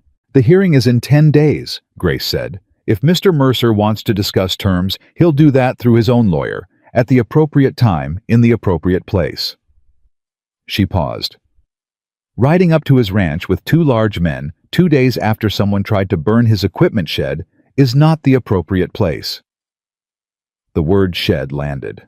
She saw it land. She saw Aldrich's face do something very brief and very controlled. A flicker there and gone, and that flicker told her everything she needed to know about what he had and hadn't known about the fire. He knew, and he hadn't expected her to connect it. I don't know anything about any fire, he said. I didn't say you did, Grace said evenly. I said someone tried to burn the shed. That's a fact, and I'm noting that your timing is interesting. The yard was quiet. Tell Mercer I came by, Aldrich said after a moment. I'll tell him, Grace said. I'll tell him exactly what you said, and how you said it, and who you had with you. She paused. He keeps good records. So do I. Aldrich looked at her for a long moment. Then he turned his horse, and the 2 men followed him, and Grace stood in the yard and watched them go, and kept her face composed until they'd cleared the south gate, and the sound of hooves had faded. Then she turned around and found Tommy Doyle standing 10 feet behind her with his mouth slightly open. Were you there the whole time? She said. Yes, ma'am, Tommy said. I thought in case. She looked at him. Thank you, Tommy, she said. Write down what you heard, all of it. Date it and sign it and bring it to me. He blinked. You want a written account? I want a written account from every person on this ranch who witnessed anything in the last 3 days. The fire, Elias leaving, Mr. Aldrich's visit just now, everything. She looked at him steadily. This is going to a hearing in 10 days. The more voices that tell the same true story, the harder it is to tell a different one. Tommy straightened. Something in his young, honest face found a new angle, older, more resolved. Yes, ma'am, he said, and went.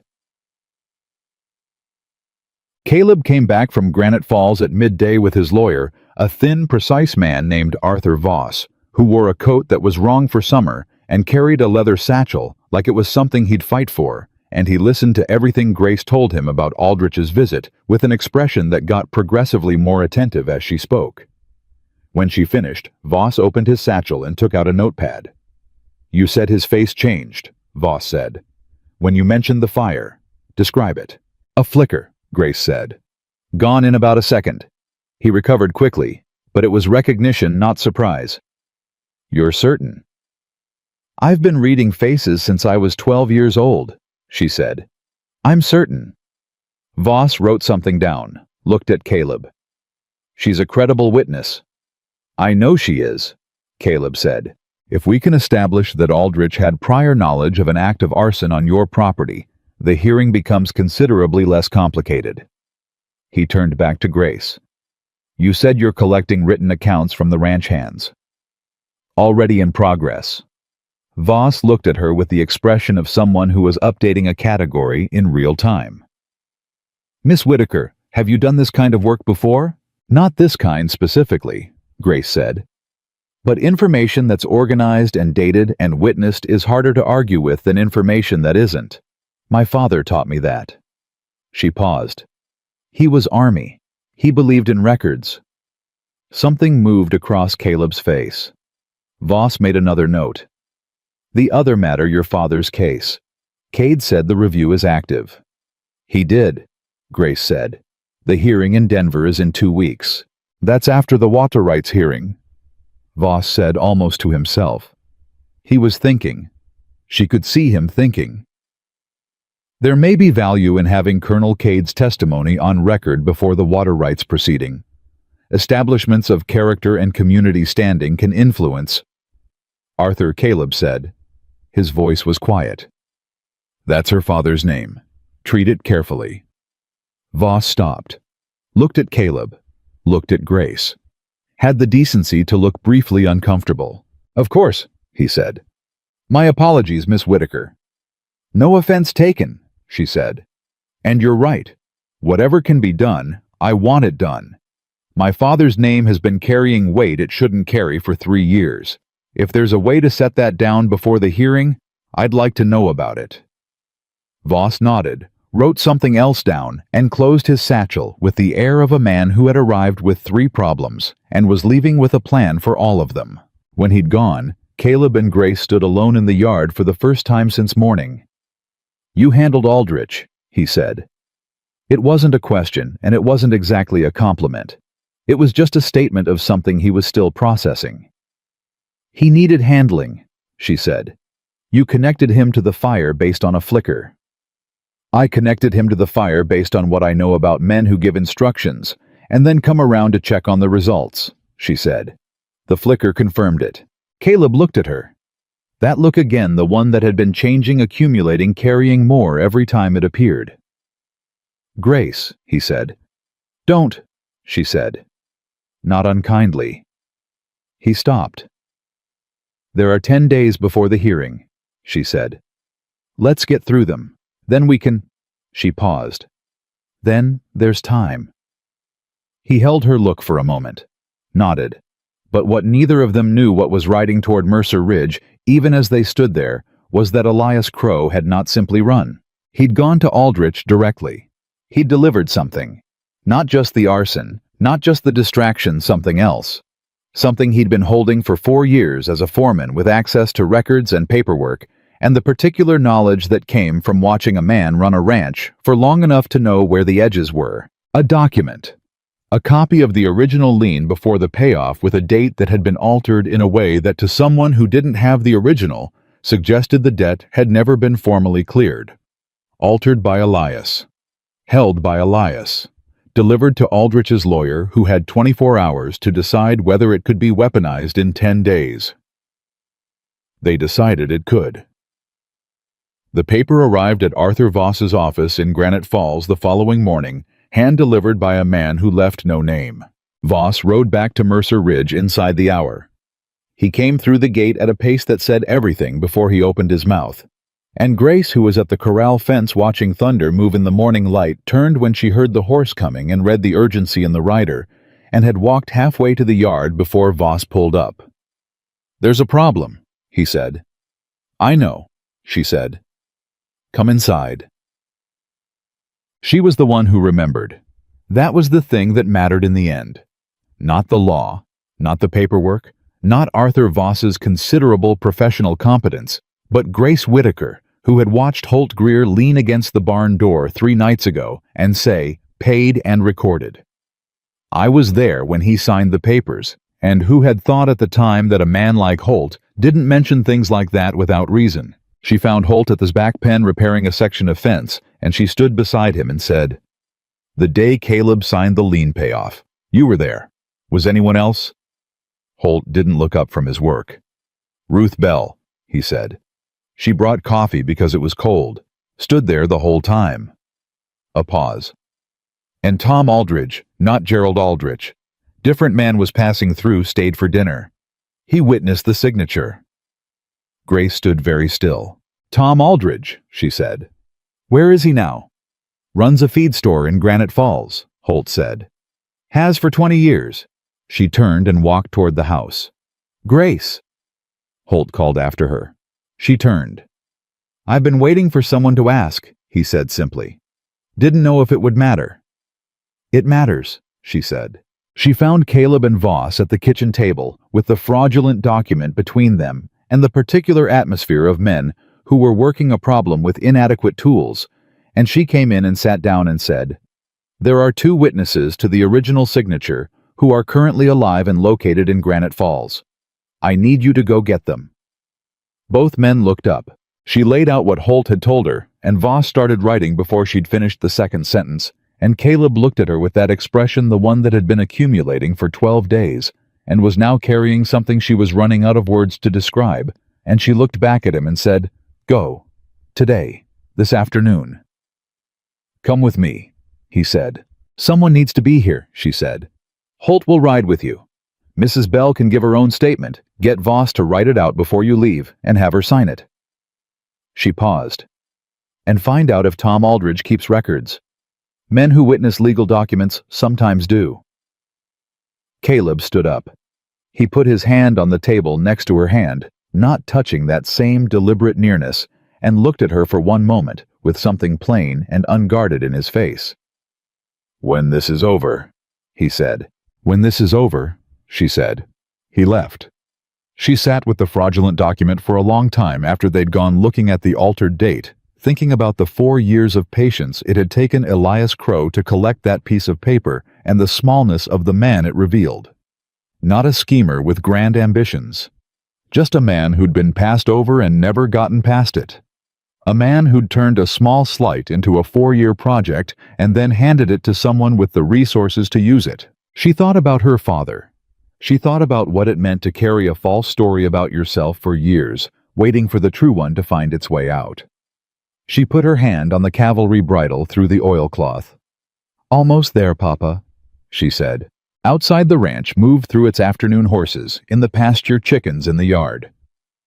Tommy Doyle, crossing from the bunkhouse to the barn, with a notebook in his hand, because he'd been collecting written accounts from every man on the property, with the serious efficiency of someone who'd been given his first real task and intended to do it exactly right. She watched him from the window.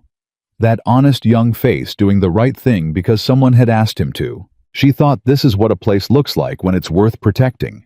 Then she stood up, tucked the cavalry bridle inside her coat next to her father's service record, and went out to keep watch over what was hers to keep. The mountains held the afternoon quietly. 10 miles south, in the timber along the Granite Falls Road, Elias Crow sat at a campfire and waited for word that the plan had worked. He was still waiting when just before dark, the sound of hooves on the road told him someone was coming. He stood up. It was not the someone he'd expected. It was the county sheriff, and he had a deputy, and he had a warrant with Elias Crow's name on it, and behind him sitting his horse, with the quiet patience of a man who had done what needed doing and was in no particular hurry about the rest, was Holt Greer. Elias looked at Holt. Holt looked at Elias. 4 years, Elias said.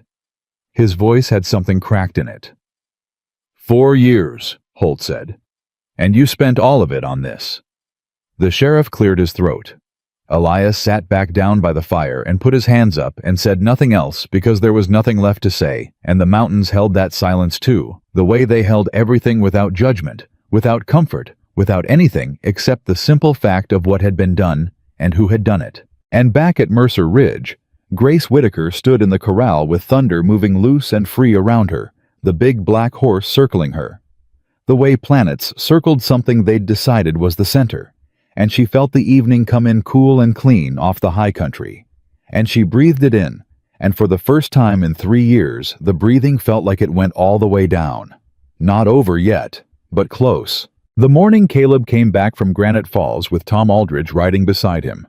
Grace was in the barn, braiding Belle's mane and listening to the ranch breathe. She heard the hooves before she saw the horses, and she stepped out into the yard with her hands still smelling like horse, and her hair not particularly organized, and she counted the riders as they came through the gate. The way she always counted things first pass, quick and efficient, registering what mattered. Caleb, Holt, Voss, and a man in his 60s with a feed store owner's hands and a witness's memory. Tom Aldridge. She exhaled. Caleb caught her eye across the yard before he'd even dismounted, and the look on his face said what his voice didn't. "It's done, we have him? It's going to hold." And she nodded once and turned back to the barn to give him time to get the horses settled, because there was work still to do, and she was not the kind of person who fell apart in a yard, not even from relief. Mrs. Bell, who missed nothing, came out of the cook shed with a tray of coffee cups and distributed them with the efficiency of a general managing field supplies. "Sit down, Mr. Aldridge," she said, as if the man had been expected for weeks. "I made cornbread." Tom Aldridge sat down.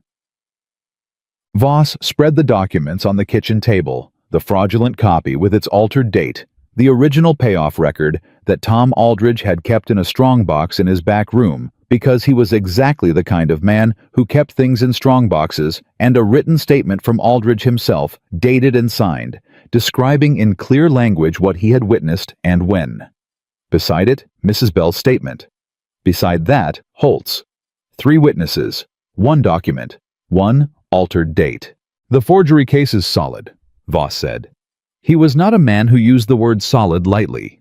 Grace had understood that about him inside the first 10 minutes of their acquaintance. Elias Crow altered a legal document and passed it to a third party for use in a property dispute. That's criminal fraud in Colorado territory. The sheriff has the warrant. Crow is already in custody. And Aldrich, Caleb said, receiving and attempting to use a fraudulent document in a legal proceeding. Voss tapped his pen on the table. His lawyer will try to argue Aldrich didn't know it was forged. That argument becomes considerably harder when we establish that Aldrich came to this ranch unannounced with 2 men 2 days after an arson on your property that Crow committed at Aldrich's direction. He paused. We can establish that. We can establish the meeting in the timber. We have a witness. Everyone looked at Tommy Doyle, who was standing in the doorway of the kitchen with his notebook and his serious face and his 19-year-old spine that had gotten considerably straighter over the past week. I wrote it down, Tommy said. The night after Mr. Cade came. I saw Elias right out north. I wrote down the time and the direction and I signed it. He held up the notebook. And I wrote down what I saw when he came back. Voss looked at him for a moment. Young man, have you considered law? Tommy blinked. Sir? Never mind. Give me the notebook. Tommy gave him the notebook. Caleb looked around the table at Voss, at Holt, at Mrs. Bell, at Tommy, at Tom Aldrich, eating his cornbread, with the quiet satisfaction of a man who knew he'd done something useful. And then he looked at Grace. She was looking at the documents, not at him, and she was thinking he could see the thinking. The way her eyes moved and her hands went still, the specific quality of attention she brought to problems that needed organizing. The water rights hearing is in 9 days, she said without looking up. Aldrich will spend those 9 days trying to delay or redirect. His lawyer will file something, probably multiple things. I'm expecting 3 filings, Voss said. I've prepared responses to all 3 scenarios. There's a 4th, Grace said. Voss looked at her. He'll try to question the legitimacy of the original claim, she said. Not the document that argument is closed now, but the land use record. He'll argue that the water use was seasonal or irregular, something that sounds technical and takes time to refute. She looked at Caleb. How long have your horses been drinking from that creek? Since I bought this land, Caleb said. 12 years. Is that documented anywhere besides your own records? A pause. Caleb looked at Holt. Holt said, Old man Prescott. He sold Caleb this property. He's in Granite Falls, 81 years old and sharp as a blade, and he kept a water log for 30 years before he sold. Grace looked at Voss. Voss was already writing. You do this often? Tom Aldrich asked her from his end of the table. Do what? She said. Think 4 steps ahead of the other side. She considered that for a moment. I grew up with a father who told me that the people who beat you aren't the ones you see coming, she said. They're the ones you didn't think to look for. She picked up her coffee cup. I look for them. Tom Aldrich nodded with an expression that said he had just understood something important about the situation he'd ridden into. The Denver hearing for her father's case was 6 days before the water rights proceeding, and Grace made the ride alone. Caleb offered to come. She told him no, and when he started to argue, she stopped him with a look that wasn't unkind, but was final, and he stopped. This part is mine, she said. I need to do this part myself. He held her look for a moment, nodded. She rode out before dawn with her father's service record in her coat, his cavalry bridle in her saddlebag, and the specific silence of a person carrying something toward its conclusion after a very long time. William Cade was waiting at the Denver hearing office with 2 other men, both cavalry veterans, both wearing the particular expression of people who had been waiting to do something right and had been waiting too long. The reviewing officer was a federal appointee named Marshall, who had the careful, methodical quality of a man who understood that the thing he was doing today mattered and intended to treat it accordingly. Grace sat at the table and answered questions for 2 hours. She spoke about her father clearly and without embellishment. She gave them the dates, the record, the bridle as evidence of service, the accounts she'd spent 3 years collecting from people who'd known him. She said the words she'd been practicing inside her chest for 3 years. He stayed. He covered the retreat. The men who said otherwise were wrong, and she said them in a room with witnesses, and a record being made, and her voice did not shake. Cade spoke after her. Then the other 2 men. Then Marshall asked his questions and the other officer wrote down the answers, and after another hour, Marshall set down his pen and looked at her directly. "Sergeant Nathaniel Whitaker's record will be formally cleared," he said. "A corrected service record will be issued and registered. The original accusations will be marked as unfounded and removed from the official file." He paused. "I'm sorry, Miss Whitaker, that this took as long as it did." Grace looked at him. She'd been holding herself very still for the last 3 hours, the way she held herself still when the thing that mattered was happening, and she didn't want to miss any of it. Now she let herself breathe all the way down, the kind of breath that had been waiting years to be taken. "Thank you," she said. Cade reached across the table and put his hand briefly over hers. "Your father would be proud," he said. She believed him. She rode home in the long summer evening with the corrected record in her coat and the cavalry bridle on the saddle in front of her, unwrapped from the oilcloth. For the first time in 3 years, the brass fittings catching the last of the light as the mountains came back into view ahead of her. She'd been carrying this thing as a weight for so long that she'd forgotten it had been once just a bridle. Her father's bridle, a thing he'd touched with his hands and trusted with his horse and passed to her because it was the most honest thing he owned. She put her hand on it. It was just a bridle, and it was everything. She got back to Mercer Ridge after dark, and Caleb was in the yard when she came through the gate, and she knew from the way he was standing, not pacing, not pretending to do something else, just standing, that he'd been waiting and that he'd been there for a while. She pulled Pocket up and sat for a moment looking at him. "Well," he said. "His record is cleared," she said. "Formal record, official, registered." She paused. "It's done." Caleb didn't say anything, but he came forward and took Pocket's bridle the way you helped someone down from a horse when they'd been riding a long way and carrying something heavy, and his hands were steady and certain, and she swung down and landed on her feet, and they were closer than they'd been before, in the open air in the yard, with nothing between them. "Grace," he said. "I know," she said. "I've been wanting to—" "I know," she said again. He stopped, looked at her. Something in his face shifted the last of the reserve, the last of the careful distance he'd been keeping, moving aside the way furniture moved aside when you'd finally decided to use the room it was in. "I'm not good at this," he said. "Saying things." "I noticed," she said. "I noticed things about you," he said. "From the first day, the way you walked into that corral, the way you talked to that horse, the way you looked at Elias when he said what he said, and you didn't flinch, and you didn't run." He paused. "I noticed your hands." She looked at him. "You work with your hands like they know what they're doing," he said, "like your hands have opinions." He was watching her face as he said it, reading her the way she read horses looking for the thing underneath the surface. "I watched you for 12 days, and every day there was more to see, and I kept thinking—" He stopped. "What?" she said. "I kept thinking that I didn't want to be the man who saw all that, and didn't say it," he said. The yard was very quiet. The summer night held everything gently, the sound of the horses in the pasture, the last calling of something in the timber, the creek running low and steady somewhere below the ridge. "I'm not going anywhere," she said. "I want you to know that. I'm not here on my way to somewhere else. I'm not going to get settled and then leave." She held his look. "I know you've been waiting to find out." His breath came out slowly. "Yes," he said. "I have been. I know what this place is," she said. "I know what it took to build it. I know what it costs to keep it." She paused. "I don't want to be kept here. I want to be part of keeping it. There's a difference." "I know the difference," he said.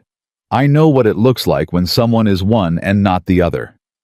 He reached up and tucked a strand of hair back from her face, slow, careful, asking permission in the motion itself, and she let him, and the air between them changed in the specific way that air changed when something that had been approaching for a long time finally arrived. "Your father's name belongs in honor," he said quietly. "And yours." "Don't," she said. "Don't say something you rehearsed." He stopped. A brief surprise crossed his face. Then something that might have been the closest thing to a smile she'd ever seen from him. "Your name belongs beside mine," he said. "I didn't rehearse it. I've been thinking it for 12 days, and that's the truest version I have." She looked at him for a long moment. "That'll do," she said. And when he kissed her, it was the way he did most things, quiet, certain, no performance in it, no pretense.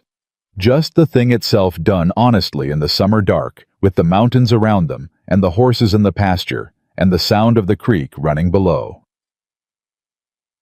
The water rights hearing was 9 days later. Voss had filed against all 4 scenarios, including the 4th that Grace had identified, which Aldrich's lawyer had attempted exactly as she'd predicted on the 2nd day of proceedings.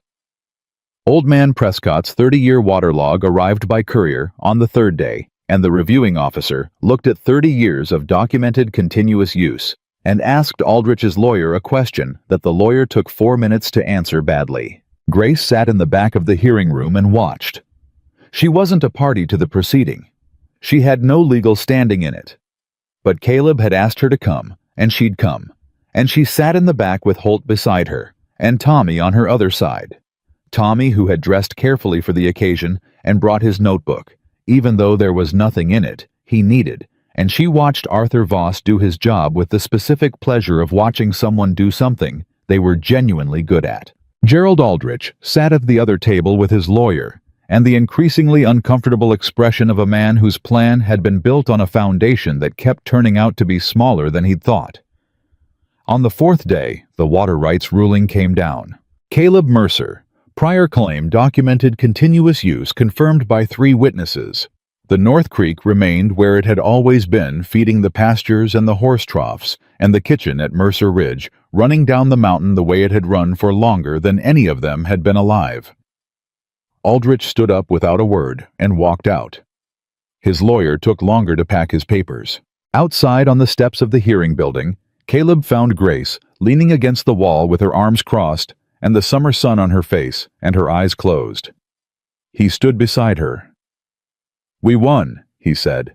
"I know," she said. I could hear Voss from the back row. "Aldrich is done," he said. "The fraud case will finish him in this county, and Elias," he paused, "Elias will be in a cell in Granite Falls for the next several years." Grace opened her eyes and looked at the street, at the ordinary business of a Colorado Territory town, on an ordinary summer morning. People moving and talking and living their lives in the particular way of people who had no idea that something important had just been decided nearby. "He wasted 4 years," she said, "on one grudge." "Some men do," Caleb said. "It's a terrible way to spend time." "Yes," he said. "It is." She turned her head and looked at him. He looked back at her the way he'd been looking at her for 3 weeks now, without armor, without distance, with the full attention of a man who had stopped pretending he wasn't paying it. "Let's go home," she said. They rode back to Mercer Ridge in the long afternoon, the 2 of them and Holt and Tommy, and when they came through the main gate, the ranch received them the way it always received returning riders, with the ordinary activity of a working place. Doing its work, horses in the pasture, Mrs. Bell's fire going in the cookshed, the smell of summer grass and timber, and everything that was ordinary and right. Mrs. Bell came out to the yard before they'd dismounted and looked at Caleb's face and said, "Good," and went back inside. Holt said, "I'll take the horses," and did. Tommy said, "I'll write it all down," and went to find his notebook. And Grace and Caleb stood in the yard alone in the afternoon light, and the ranch moved around them the way it moved around every ordinary thing that was part of it, And that was the thing that mattered, that she was ordinary here, ordinary in the right way, the way a person was ordinary when they belonged somewhere. "There's something I want to do," she said. She went to the tack room and came back with the cavalry bridle unwrapped from the oilcloth, cleaned and polished, the brass catching the afternoon light the way it had caught the road light on the ride home from Denver. She went to Thunder's stall and stood at the gate. The black stallion came to her immediately. No hesitation. He pressed his nose against her shoulder and breathed the way he'd been breathing on her for 3 weeks now, and she put the bridle on him with her father's hands. That was how it felt, her hands doing the work her father had taught them to do, and she led him out into the summer pasture and swung up onto his back. He moved like water finding its natural course. She took him down the length of the pasture and back, and then again, and then she let him go at his own pace. And his own pace was generous and clean and nothing like the animal who'd been shaking in a corral 3 weeks ago. He moved because he wanted to. He moved because she was on his back, and he'd decided that was a good reason. When she brought him back to the gate, Caleb was at the fence. He'd been there the whole time. She'd known it. "He's ready," she said, pulling Thunder to a stop. "You knew he would be," Caleb said. "I knew he could be," she said. "That's different. He had to decide." She patted Thunder's neck. "They always have to decide themselves. You can't do that part for them." Caleb looked at her. She looked at him. "Is that advice?" he said. "It's observation," she said. "Take from it what applies." The corner of his mouth moved. She'd been watching for that particular movement for 3 weeks, and it was still worth the wait. She swung down from Thunder and led him through the gate and stood close to Caleb in the afternoon light, and she held her father's cavalry bridle in both hands and looked at it for a moment. The worn leather, the old brass, the shape of something her father had carried and trusted and given her because he knew she would carry it too. She held it out to Caleb. He looked at it, looked at her. "I want it hung in this barn," she said. "Somewhere people can see it, not put away." She paused. "His name is cleared. He doesn't need to be kept hidden anymore." Caleb took the bridle from her with both hands. He held it with the particular care of someone who understood what he was holding, not the object, but the weight behind the object. "I'll hang it myself," he said. "Today." She nodded. He looked at her for a long moment, the bridle in his hands, and the summer light around them, and the ranch going on its ordinary business in every direction. "Your father was worth knowing," he said.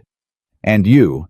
He stopped himself because she'd told him not to say things he'd rehearsed, and she saw him find the unrehearsed version. "You are the best thing that has walked through that gate in the 12 years I've run this ranch." The mountains held that quietly. She put her hand on his arm, just her hand, just the warmth of it, and she looked up at him, and she didn't say the next thing out loud, because it didn't need to be said out loud. He knew. She knew he knew. That was how it was with the things that mattered most. You didn't have to announce them. They were already there, already true, already doing their work in the world, and all you had to do was stop keeping yourself from them. There are women who arrive at places broken, and places that meet them with cruelty, and men who mistake a woman's exhaustion for weakness and her patience for submission. And they are wrong, every one of them, in every time and every territory and every story that has ever been told on this ground. Grace Whitaker rode into Mercer Ridge with a limping horse and $11 and a cavalry bridle wrapped in oilcloth, and she had been mocked and threatened and underestimated by every person who had not yet seen what she was made of. She stayed. She worked. She saved a stallion that nobody believed could be saved, and a mare that would have died in her stall, and 3 horses that would have been lost in the dark, and a water claim that had been nearly buried under fraud, and a dead man's name that had been carrying someone else's shame for 3 years. She did all of it with her hands and her voice and her mind, and the specific knowledge that some things could only be done quietly, and some things could only be done by someone who had decided not to leave. And in the end, she did not belong to Mercer Ridge because it had given her something. She belonged to it because she had given everything she had to it freely, in full knowledge of the cost, and it had become hers, The only way anything ever truly became anyone's. Through the daily work of caring for it. The daily refusal to be driven from it.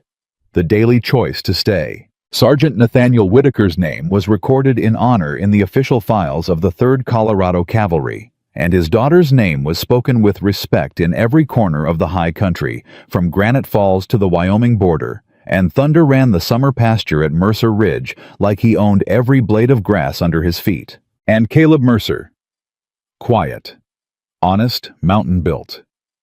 Caleb Mercer hung the cavalry bridle on the barn wall, where everyone could see it, and every morning when he walked past it, he touched the brass fitting once with 2 fingers, and that was his agreement with the man who had saved his life and the woman who had saved everything else. Grace Whitaker had come out of the brush limping, leading 3 horses that weren't hers to lose, and she had walked through the gate of a place that did not know her yet, and she had made it know her one honest day at a time, until the place could not remember what it had been before she was in it.